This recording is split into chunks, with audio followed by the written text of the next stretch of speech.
welcome to Redefining Classrooms. The pandemic has forced humanity to press a reset button. But over the next 30 minutes on ET Now, on various digital platforms, we would be showcasing, not debating, but discussing and ideating that what is the new normal for the Indian education system? What are the changes which are permanent in nature? And what are the changes which in a sense are really temporary? As we migrate this year from a symmetric learning to an asymmetric learning, how will our academicians, teachers, and educationists ensure that this is not a lost year for the Indian education system, and this is a year which will be a year remembered for change, not for what is termed as a lost year? So with that introductory remark, let me now bring on board our elite panel today, Mr. Ashish Dhawan, co-founder with Ashoka University, Professor Nikunj Dalmia, Vice Chancellor with Flame University, and Professor Milind Soni, Deputy Dean with ISB. Good evening to all of you and thank you for joining us. Ashish, as we roll into the new academic year, I want to start with a very basic question. I'm sure all schools and academicians must have done their bit to adapt to the new reality. But what should students and parents expect? Yeah, I think as we've seen in the last 4 months, this is a very uncertain period, and I think the uncertainty will continue for several months ahead. I think first and foremost, we care about the safety of our students. And so I think it's imperative for all universities to look at opening up when they deem it to be safe for students to be there. The second is to ensure that with parents and students, we do our best for the students in terms of online learning, so that even though they can't physically be on campus, and frankly, I can't tell you that being at home is a substitute for being on campus, it isn't. But they still have a meaningful learning experience. So I think parents and students have to understand that it's a very difficult period for universities as well. But all of us are going to try our best to ensure that we serve our students in the best way possible. Professor Kamdar, when you see a crisis, that's the time you think through it and you try and understand what is good and what is bad. What has this crisis taught you about the education system? What are the rough edges which you have managed to smoothen out, and which are the changes which you've implemented you think are likely to be permanent in nature? The discussions these days about the new normal, and I think we are overblowing it, in my opinion. Platforms have been there, digital pedagogies has been there over a decade. Academicians, platform models, content over the years.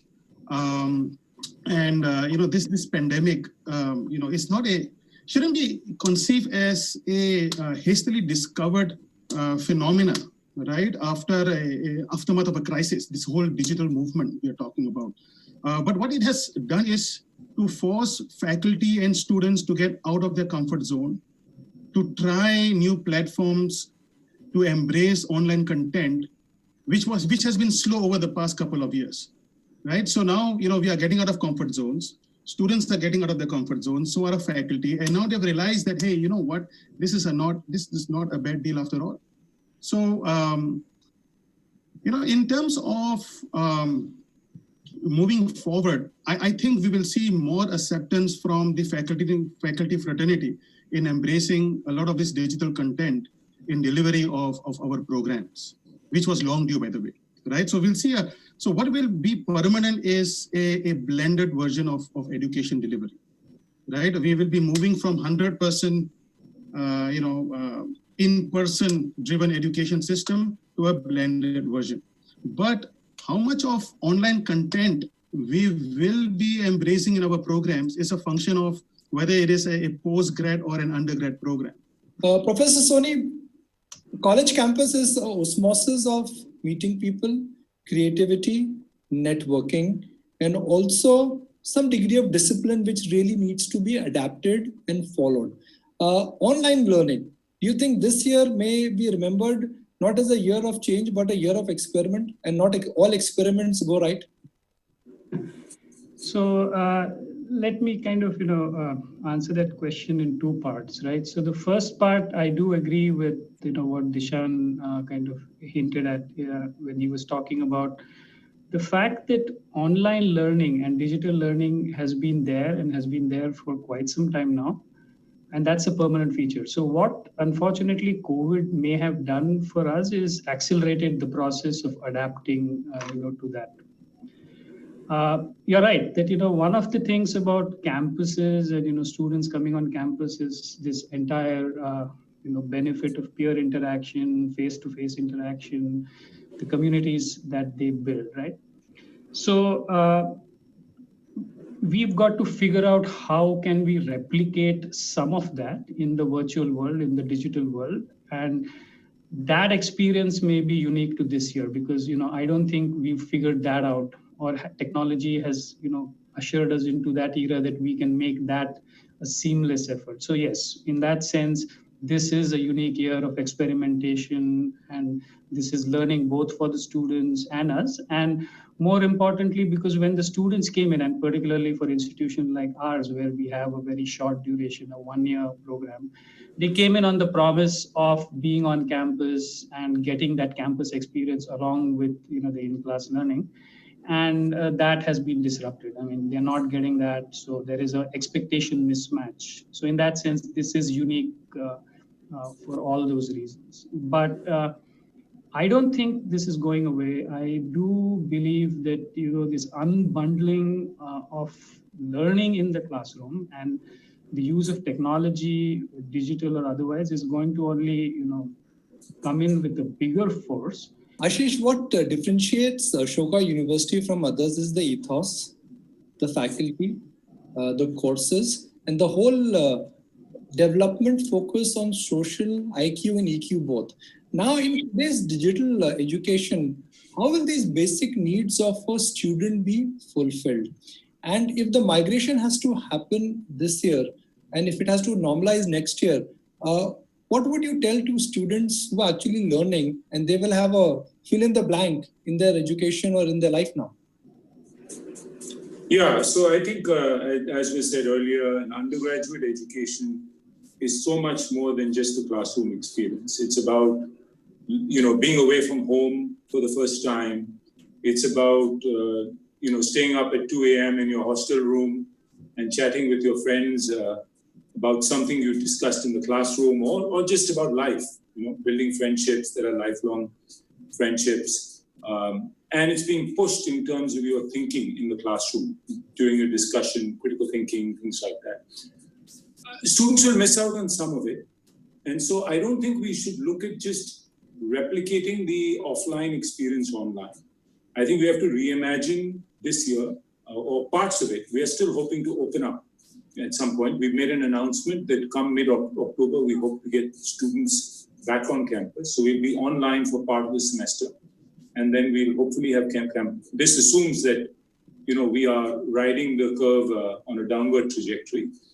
But my sense is that, what we can do better leveraging online is some of the social learning. I mean, historically, if you wrote a paper, you submitted it to your faculty member.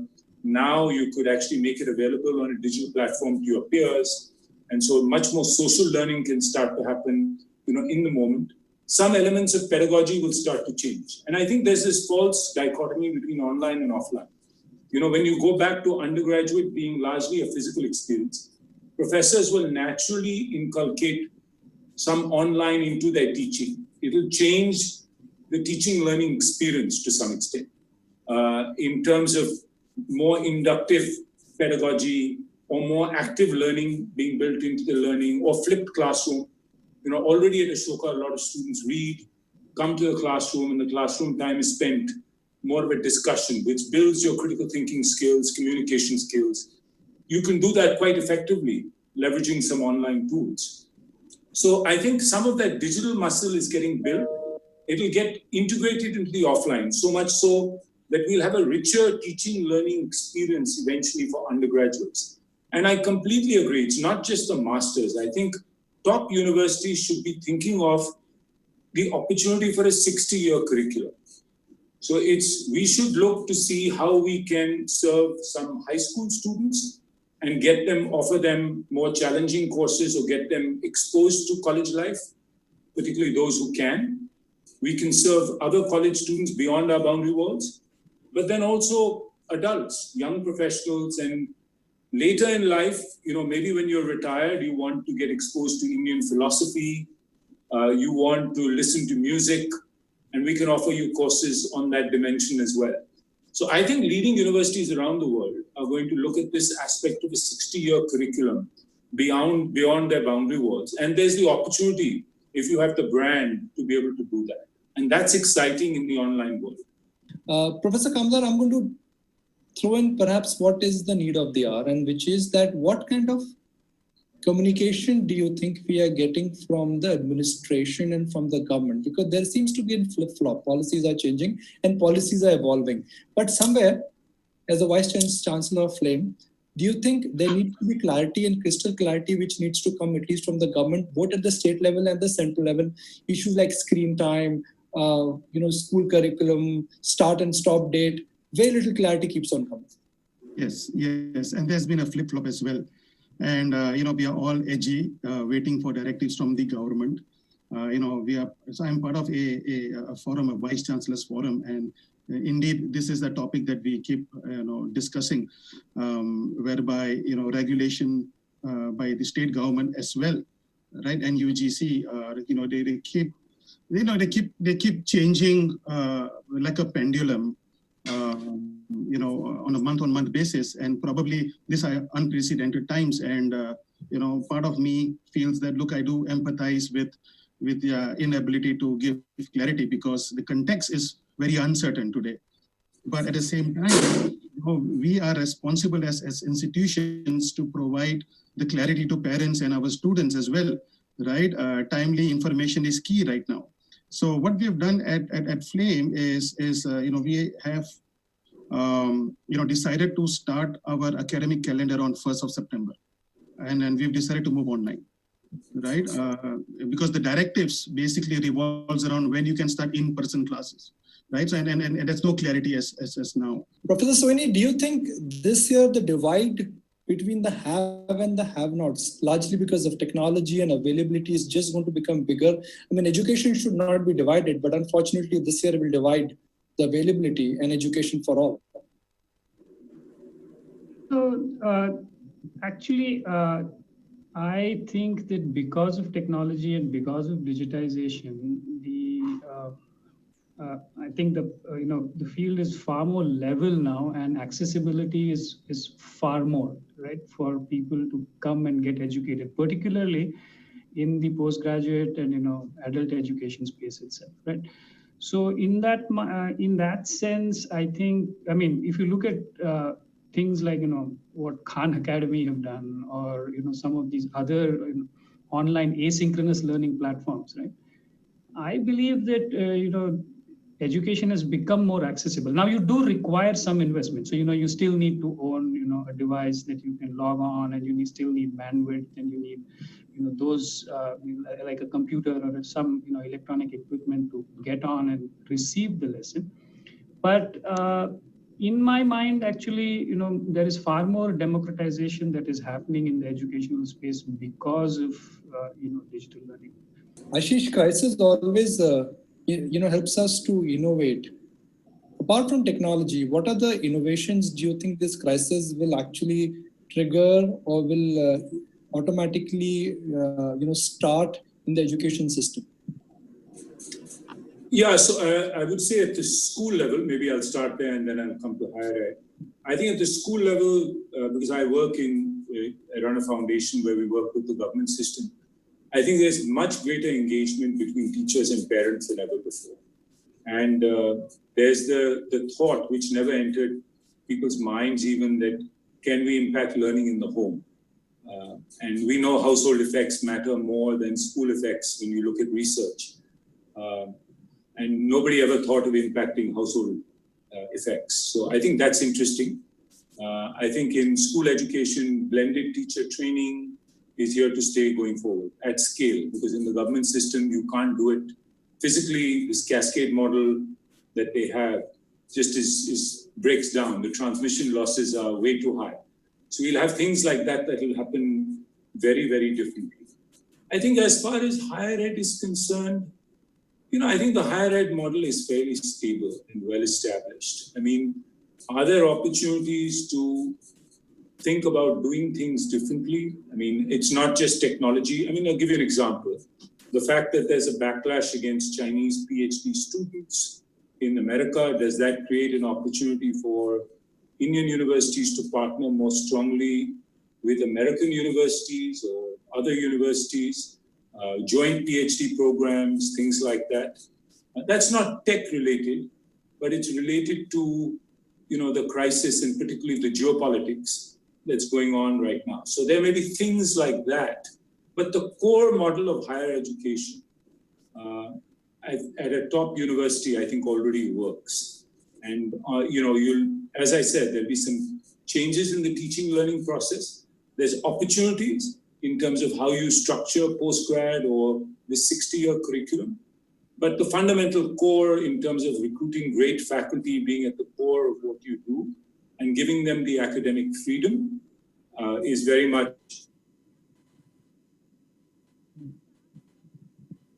Fair point. Professor Kamdar, when we started the series and we advertised it on social platforms, one very constant question, which is sometimes coming from parents, it is coming from students, it is coming from people who generally want to understand the education system, is that in the online format, what happens to assessment? How does one go about understanding assessment and other basic criteria? Well, with a change in pedagogy and delivery, assessments are also poised to change for some subjects and some disciplines at least. But I think end of the day, we have to realize that this entire frenzy of moving to 100% online has created, some form of imbalance between a student's emotional and psychological health. Professor Sweni, whether it's Ashoka University, ISB or Flame, now these are elite universities and they're also young universities and they have been run by passionate people who understand how the education system has evolved and adapting. But what's your sense when it comes to the old school universities? They're great in their own place, but do you think they will struggle to adapt to the new normal? Yeah, so I mean, again, right? I mean, I want to kind of distinguish between when you start thinking postgraduate, when you start thinking undergrad, you got to start, thinking about different ways of adapting. The older guard, if you will, right? So my feeling is that this is going to stay. I mean, in this hybrid learning format is not going away. And the use of technology is not going away. And in fact, I also believe that just the way universities conduct themselves they are not going to conduct themselves in the traditional formats long into the future, because there is unbundling of education that is going to happen. So, I mean, if I were to take a very extreme case, right, and give an example, I mean, the in-class learning, right, I can almost replicate in a virtual world. It's really about technology, right? So think of, technology like virtual 3D and, VR kind of technology coming in, and I can almost replicate, including peer interaction and, in-class experiences I can replicate. What is hard to replicate is the outside class, experience which the university gives, the campuses give, and how do I do that? And you can almost start seeing models evolve where, universities or the top universities may start offering, online classes, but then contract out, some of this outside class experience to other entities, right? I mean, you're looking at this unbundling that may happen of the university system itself, a distributed university kind of an experience. Now, that may be extreme. I mean, that may not happen tomorrow or day after. The time when you seeded the idea of Ashoka University, you were very clear that you wanted to start a university which could change the way Indian education was traditionally taught. Now, so many years of understanding the Indian education system and understanding what you've learned from the Ashoka University, what still frustrates you about the education system? Yeah, so I think the education system has massified very well. So we have 35 million students going to college. So on that count, India has done well. I think it's a perennial problem of quality, which is, as you said, there are some institutions that do a great job, but then there's a very sharp fall off in quality. And unfortunately, tier 2, tier 3, tier 4, raising the bar there is very difficult. The second problem is research. I think Indian institutions just have not invested in research. And we need to take that more seriously if we want to be a producer of knowledge as opposed to just being a consumer of knowledge. Third is, I think we need to contextualize more to India to have impact. India has its own problems. I mean, universities, of course, faculty publish papers and they're cited, but we also need to look at how their research is going to be useful. I mean, in this COVID crisis, for instance, we were very proud of the fact that we had faculty members who built epidemiological models, which Gates Foundation provided money for. Bharat Sims, a model they built. Or we worked with Niti to develop a research-informed campaign for masks. So I think universities also, we need to learn to become more relevant to our context, because we are in India, we're not replicas of Western university. But I think the time has come, this Ashoka idea, which many other universities are also imbibing now. The question to ask is, the British put us in a straitjacket. The old Indian model was one of, the Renaissance person. You had a well-rounded education, and the British put us in a straitjacket, where you study one discipline, you get streamed after class 10, and then you study one discipline. And I don't think that's as relevant in the 21st century. You need specific knowledge, but what's more important is the ability to think critically, to write well, communicate well, to be able to connect the dots between different disciplines, and to have a social conscience. So I think those attributes are better done with breadth and depth and with more dialogue as opposed to just, lectures in the classroom.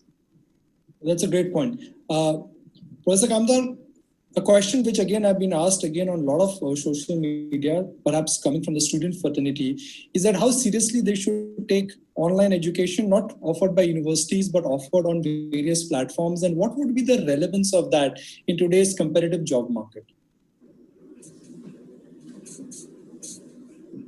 Well, I think as the epicenter of this entire discussion revolves around the level of adoption of the entire digital pedagogy, and as I said earlier on, what this has done is it has allowed students and faculty to be more comfortable.